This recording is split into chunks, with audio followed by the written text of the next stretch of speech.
Broadcom in Elastic, melting snowflakes, Intel halting a fab, FCC, BGP, OMG, Citrix licensing fun, Fortinet picks up Lacework, and a closer look at AI regulation in this week's episode of the Gestalt IT Rundown. Hey everyone, welcome to the Gestalt IT Rundown. It is Wednesday, June the 12th. My name is Tom Hollingsworth, and I am very happy to not be in 108-degree Las Vegas this week.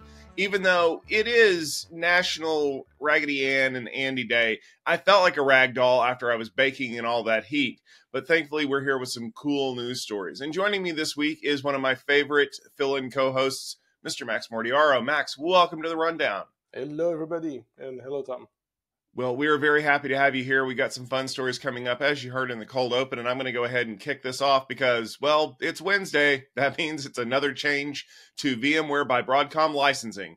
This time, the change happens with VMware Cloud on AWS. There was an email that was sent late last week, and Broadcom told their customers that they were going to be moving to a subscription-only model for the product, and they are no longer supporting the on-demand licensing for the Elastic Cloud functionality. That means that if you want to use that functionality with VMware Cloud, you're going to have to pay for a yearly license instead of paying per instance.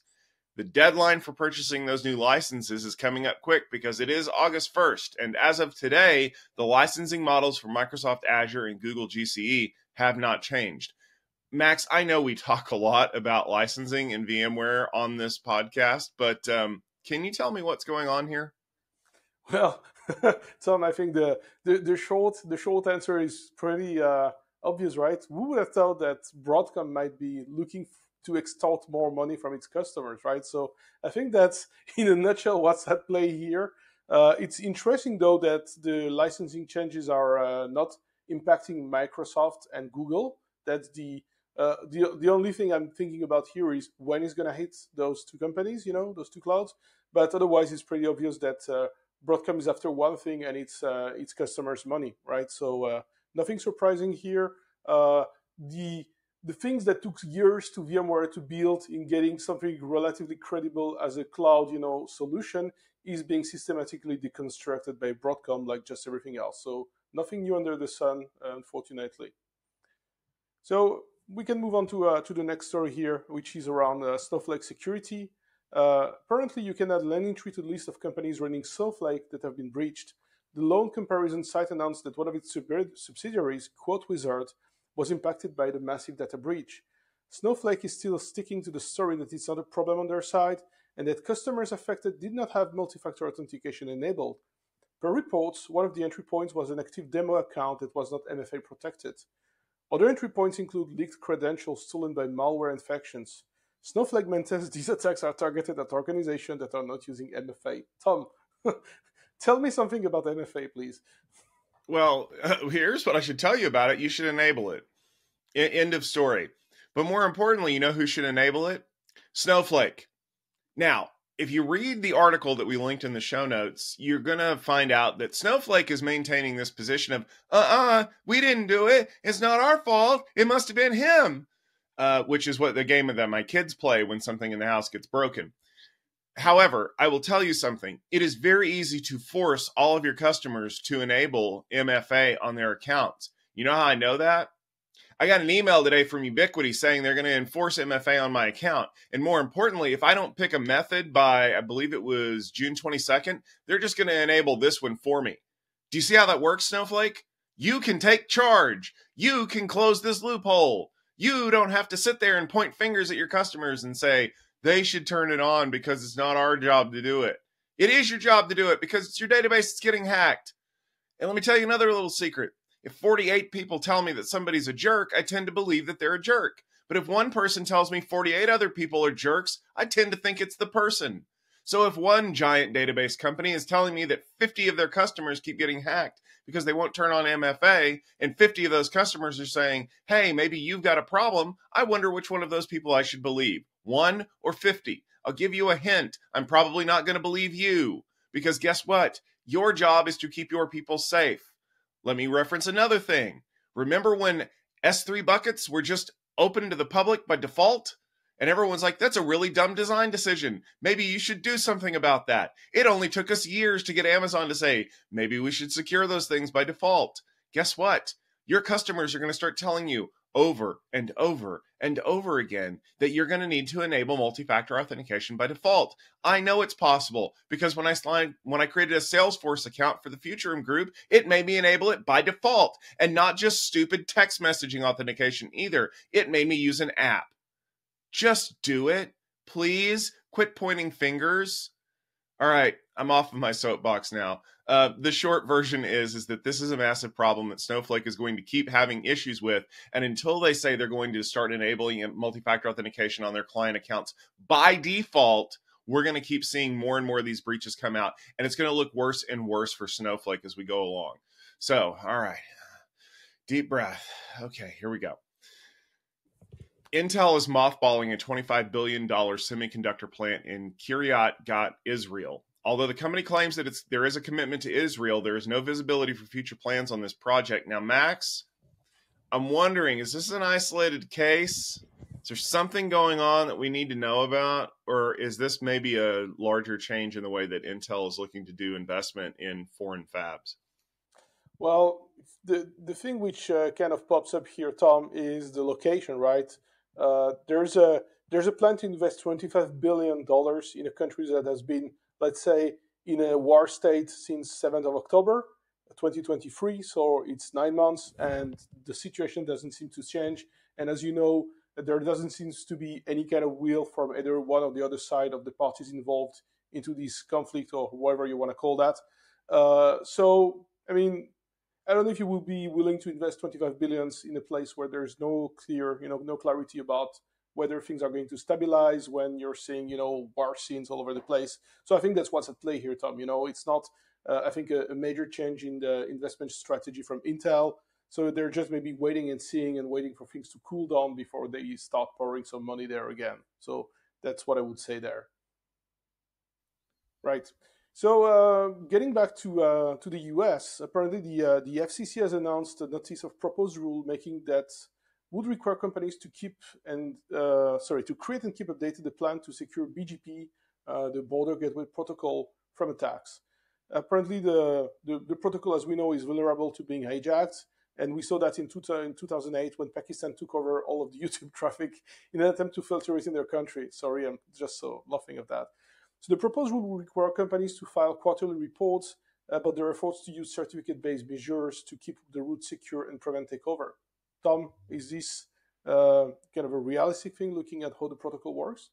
Yeah, I think it is at least a step in the right direction. For those of you who've listened to the rundown who may not know what BGP is, first of all, it is Border Gateway Protocol, not Bridging Gap Protocol. That was misread on the news last year, and God knows we had a lot of fun with that because, don't just make up acronyms, kids. But the way that BGP works is that you connect to a neighbor, and the neighbor gives you routes that says, okay, this is how I have reachability information for the whole internet. And it is a list of paths to get to certain places on the internet.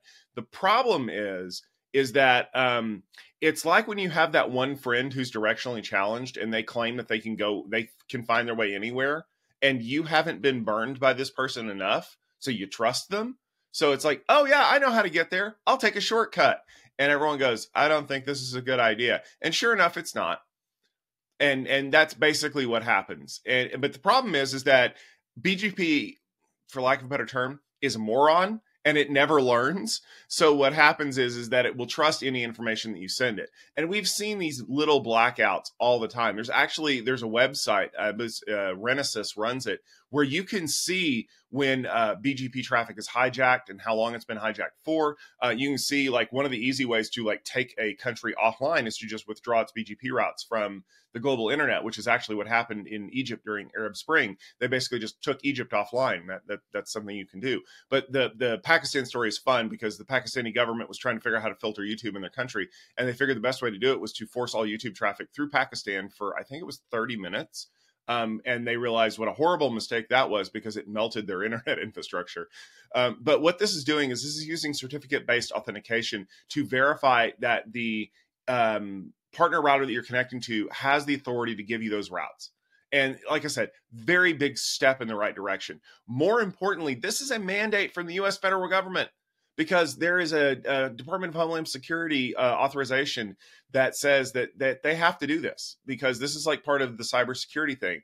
Look, I'm just saying, if the US ever decides to go to war with a major power again, one of the Sino or Soviet persuasion, perhaps, one of the first things they're going to do is try to take out our internet infrastructure. And this is actually a really easy way to do it.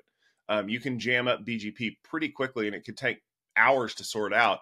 And unless we're a bunch of idiots, we hopefully have a plan to fix that, or at least prevent it from happening.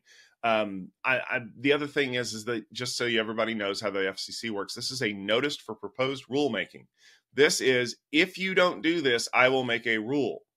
And there's a comment period, and then it needs to be voted on, and it needs to be put into action. This could be months in advance. But like I said, step in the right direction. We're getting there. I applaud the FCC for making these changes. And honestly, having Jessica Rosenworcel in charge of the FCC for the last few months has been a breath of fresh air, because they're actually doing things that need to be done, and not drinking out of comically oversized coffee cups.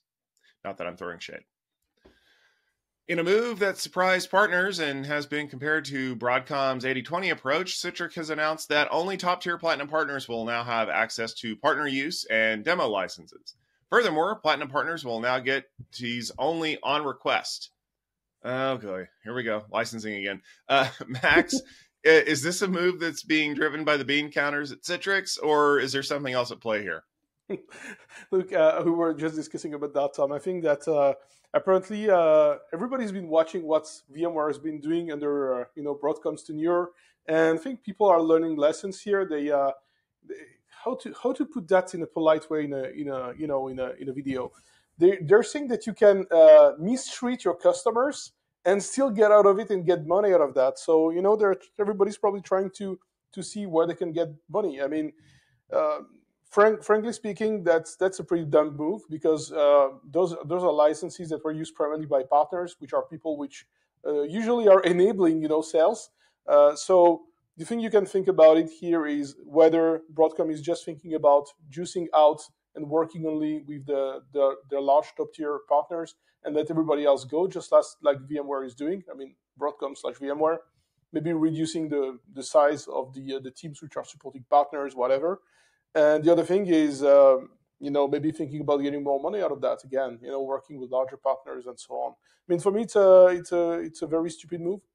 But what can we say? I mean, it looks like those large players are just intent on letting everybody run away, migrate, and start, refactoring whatever they have. I mean, it's not that easy to do that with Citrix. Probably you have a better chance with VMware. But it looks like they're those changes are kind of forcing organizations to think about their transformation and the direction they want to take. Yeah, so maybe it's a harm that may have some good benefits down the road. I cannot say that fully for Citrix, but at least for VMware, that's the case. Yeah, so I would say that's the closing word on that story. And now getting to Fortinet, the company has announced this week plans to acquire Lacework. The move seems to be a way to bolster their SASE platform with cloud intelligence and security. Lacework's primary offering is CNAPP, their cloud-native application protection platform. It allows customers to collect data about emerging threats and provides responses based on the Polygraph machine learning engine. Lacework has raised $1.8 billion in funding and was valued at one point over $8 billion before the acquisition. Terms of the deal were not disclosed. So, Tom, can you tell us a bit more about those two companies, or what's the plan here? Yeah, Lacework has been one of those unicorns that a lot of people have been keeping an eye on, because they have a huge valuation. I mean, over $8 billion at one point. And they had a product that was actually very useful, this CNAPP application performance or application protection platform. Was a great way, basically to say on a per app basis, I'm going to make sure that I'm looking for threats. Like, Heartbleed was a good example of a kind of an application specific problem. Yes, it attacked TLS, before you get into comments and try to correct me. But a lot of applications are starting to use TLS connections for just about anything, which, let's be honest, they should. This is a way for Fortinet to bolster their SASE platform a little bit more. When you think about SASE, if you know anything about SD-WAN, you know that SASE is kind of the cloud-based um, security edge type thing. It is very much based around application access. I mean, let's be honest, most people don't use the cloud except to back up photos, to run applications. Like that's it. So anything you can do to provide extra security there is going to be a huge win. And not only that, but it's an evolving platform. Like you said, they're using their polygraph machine learning engine to constantly analyze new threats, because we see this a lot. I mean, when you look at the fact that I've been reading breach stories for years now, and no two of them are the same. Well, except maybe the Snowflake story up there where they keep getting breached because of the MFA thing. But other than that, like, they're constantly evolving the way that people attack stuff, right? And being able to kind of keep up with that is a huge boon for a security company like Fortinet. And they've always prided themselves on having the best intelligence, the best capabilities. And I know that they're working really hard on a lot of their platforms over there. So this is a good pickup. Now, what the other thing that kind of makes me a little bit curious is that the details of the acquisition were not disclosed. There's two reasons why you do that. One, you're not ready to say yet, but more importantly, two, legally, you do have to say it if it's material to the bottom line of the company doing the acquisition. And materiality has a threshold. And if it's below that, you don't have to report it. So look at what the material reporting threshold would be for Fortinet, and you can figure out roughly what that company was sold for. I'll give you a hint. It was way less than what they were valued at. I don't know that for sure. I'm not a financial analyst. I work with financial analysts, and they aren't saying, but I would guess that they did not go for a unicorn valuation. I feel like maybe what this was that Lacework was trying to find a buyer, and Fortinet put up the best offer and value, and maybe even said they were going to be retaining a large number of the staff, because there was another article that I read that they got a short quote from the Lacework CEO in the press release, but there's no confirmation that he's moving over with the acquisition or any of that stuff, which generally means they're either buying this for a product and they're going to lay off most of the staff, or they're going to keep a core development team and then kind of figure out which duplication they need to get rid of. So I don't know what's going to happen there. Hopefully, like we said, no, I hope nobody loses their job, but that's not reality in these kinds of things. But I think that Lacework going to Fortinet is going to bolster both companies. It's actually going to make it better in the long run. All right, it's time for a closer look at a story. And yeah, we're going to be talking about AI. It's the big thing. Hey, I get it too, but you know who else is taking a closer look at AI? That would be the U.S. Department of Justice. Oh, and the FCC, because they have announced that they are going to have an agreement that gives them each a role to play in some potential antitrust investigations into the biggest players in AI. Guess who they are? NVIDIA, Microsoft, and OpenAI. They were all named in the agreement specifically. That's never good when the U.S. Department of Justice names you specifically. This follows reports that antitrust investigators have some really big concerns about AI and how companies that are developing it get their data and train their models and what kind of partnerships they're doing. Now, you may recall that back in 2019, the U.S. Department of Justice and the FCC did another one of these similar I'll take my people, you take your people thing, and brought suits against Meta, Amazon, Google, and Apple for antitrust violations. And that took years to work its way through the courts. Back in January, the U.S. FTC, the Federal Trade Commission, had asked many of these companies, not just the three that were named, but several other ones, to provide investment information as well as partnerships with generative AI companies. And now we start hearing the rumors that the feds, by that we mean the feds that can put you in court, are very interested in these companies. So Max, I want to kind of open this up to you as someone who maybe is looking at this from the lens of someone outside of the United States. Does it give you pause when the enforcement agencies of our federal government are like, we have questions about AI and we would like them answered before we take you to court? Well, I would say that, looking at it from an external perspective and not totally from a US-centric, money, investment way, I'm looking at it more from what the citizen gets out of that, right? And I think that whenever, that may sound paradoxical eventually, but whenever I hear that the feds are getting involved into that, when there's an antitrust, kind of inquiry going on or whatever, I'm thinking, okay, there might be something good here for society at play. Yeah. And it's not about, kind of overturning the hard work that has been put in by NVIDIA or Microsoft or OpenAI and so on. But when you have three companies which are absolutely dominant like that on the market, first of all, in terms of whatever technology we're talking about. Secondly, when you're looking at the massive implications that AI is having, I mean, of course, we're talking only about LLMs, and you guys, so at Gestalt IT, at Tech Field Day, and also at the Futurum, this is something that you guys are covering in a way broader way than I could ever do.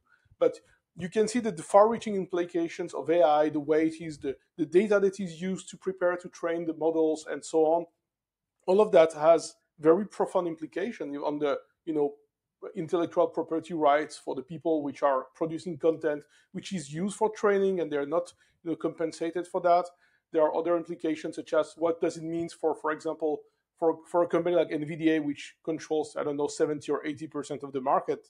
I don't even think that there is any serious competitor at this point in time. It doesn't mean that there might not be one, but if you look at a company which has a valuation of $3 trillion, and you look at the huge valuations that Microsoft have, I didn't check the one that OpenAI has, but I think that Microsoft has a $13 billion stake in one of the subsidiaries. There's a lot of big money at play here, and I think that when government agencies are getting involved into that, it's kind of to, kind of put a bit of a halt and make sure that we are not going to have a kind of a cartel here with three companies which are absolutely dominating and crushing anything else, right? So that's my first thought on it. But you've been following that for way better than I do, so I would be really interested to hear what you think about that.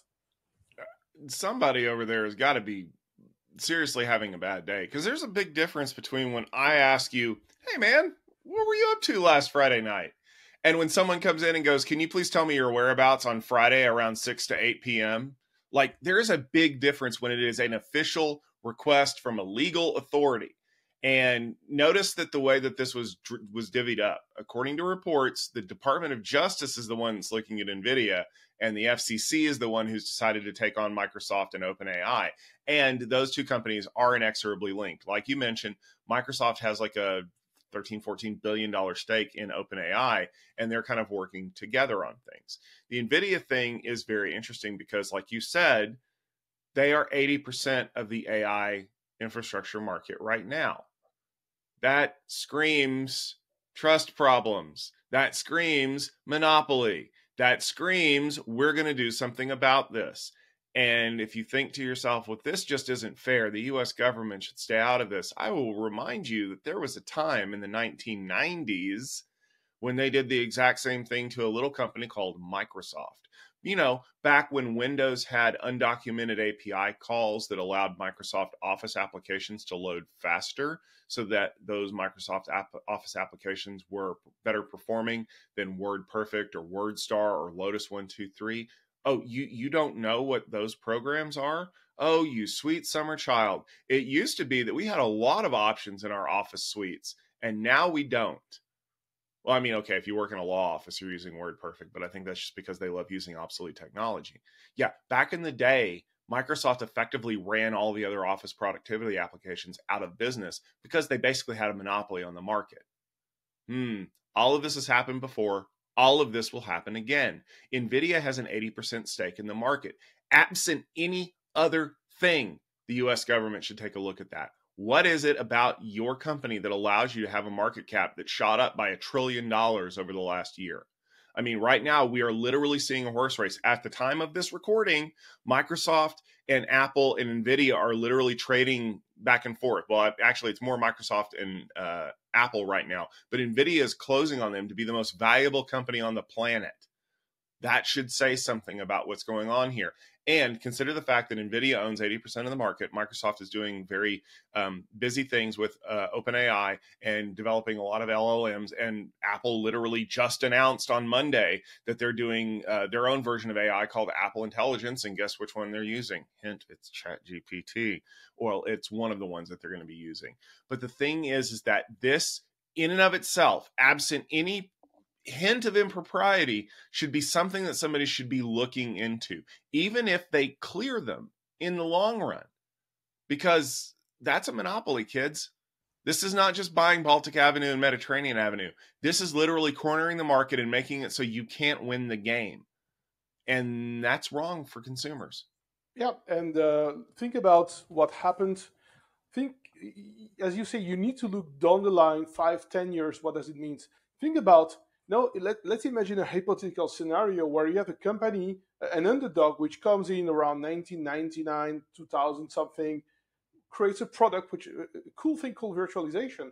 By 2005, the product starts becoming, interesting, adopted, and so on. By 2010, the product is everywhere. Everybody's using it.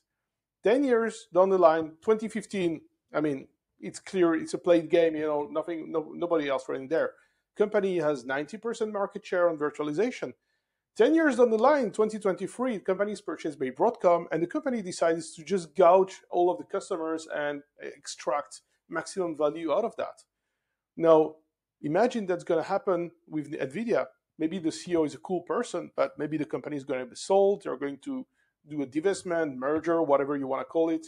That's the way it is. Things change in the world, especially with perhaps when we're talking about trillions, it's a bit harder to move the needle than with just a few billion company like VMware. But see where we are. It's the problem with monopolies, and monopolies is also kind of halting innovation. If everybody's running on NVIDIA cards, and I'm not here kind of dissing the amount of effort that have been put in NVIDIA getting where they are. But if you have just one technology, okay, cool, it's great for standardization, but you don't have any, let's say, competition which can catch up. You don't have any innovation. So it's not fueling anything. It's going to stagnate eventually until someone else comes with something totally different and is going to disrupt the market again. But again, as you said, not a cool thing when one of those, not companies, but agencies come here and say, hey, by the way, how comes you have more than 80% of the market? What's going on here?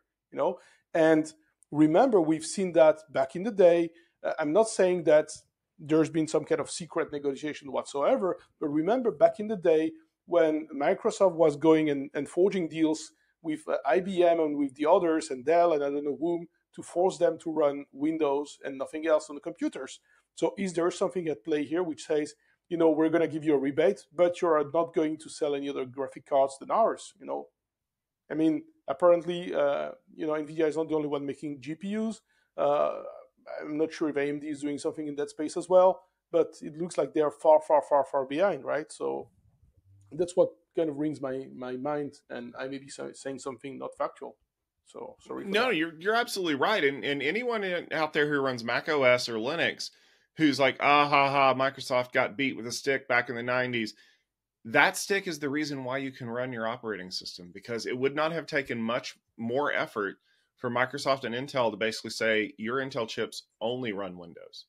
Like, that's the next step of a monopoly. Having a corner on the market is not in and of itself a monopoly. It's when you take actions to keep that corner on the market. Like you said, if you have 85 to 90% of a market, congratulations, you figured out how to win at business.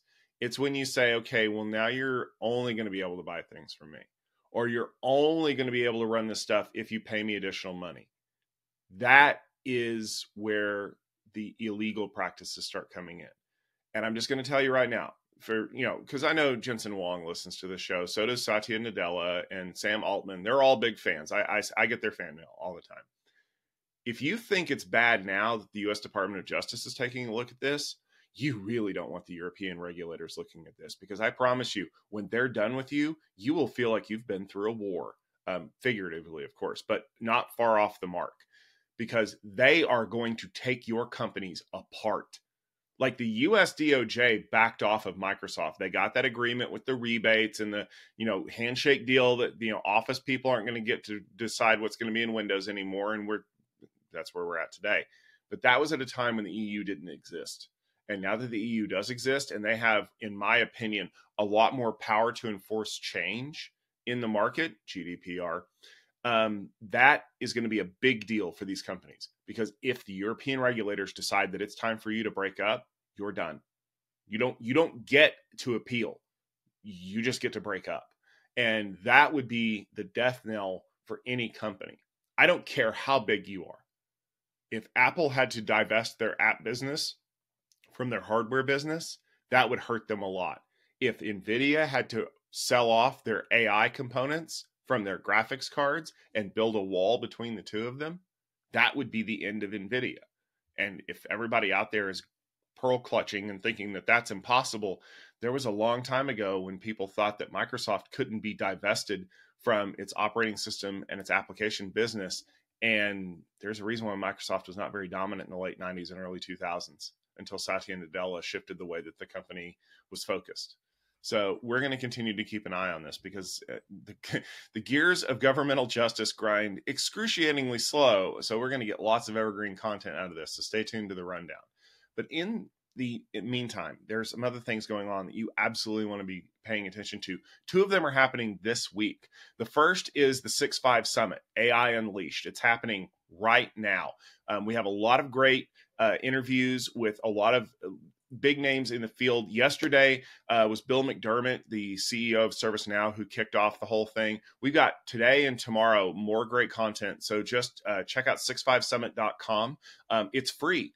Just sign up and follow along. You don't even have to pay anything. At the same time, the reason why Max is hosting with me today is because Stephen is at Cloud Field Day. And if you want to head over to techfieldday.com, click on the link for Cloud Field Day, you can check out the schedule of presentations. I believe they just wrapped up with Juniper, and there's more great stuff headed your way. Lots of cloud companies that are going to be presenting over the next 3 days. Then I'm going to be back in Las Vegas next week. I know. Yay, I'm going to roast alive. But I am getting some hot presentations from my friends at HPE Aruba Networking because we're going to be part of Networking Field Day exclusive with HPE Discover. And Aruba is going to be our big source of content for that because we've worked for a long, long time with Aruba, and we're very happy to be bringing you great technology from them. Look at techfieldday.com, click on the link for Networking Field Day exclusive, and you can check out what we're doing there. But Max, you're going to be in Vegas the same time I am, right? Yeah, absolutely. I'm going to be with Ariane from Tech Unplugged, and we're going to be at Pure Accelerate. So I definitely hope we'll have a chance to catch up and have a drink together. Oh, absolutely. I'm sure we'll probably have licensing changes to talk about or something. So tequila shots for everybody. And antitrust laws, of course. Well, of course. But you should trust us because we have a lot of great content headed your way over the weeks with the rundown. It's one of our favorite things to do. Every Wednesday in the afternoon, we publish our video feed for those of you who love to watch us on YouTube. We've published the show notes on gestaltit.com for those of you who are more readers and want to check out our sources. And then we publish a podcast episode. So if you're out mowing the yard or going for a run or stuck in traffic, you can get your news rundown. We're like your trusted tech NPR news reporters, only we're a little snarkier. And I like it that way. Just like I like each and every one of you that follow us. Make sure you're following gestaltit.com on all social media, that you're subscribed to our YouTube channel, which is youtube.com/gestaltit video. And if you have any questions, please make sure to reach out to us. We're here all the time. Max, thank you very much for tuning in. I really appreciate having you as a co-host. If people want to check out the stuff that you do, where can they go to do that? Very easily go to techunplug.io/blog and you'll get everything you need there. Awesome. We'll be back next week with more great content. Until then, please stay safe, stay cool, and we will see you soon.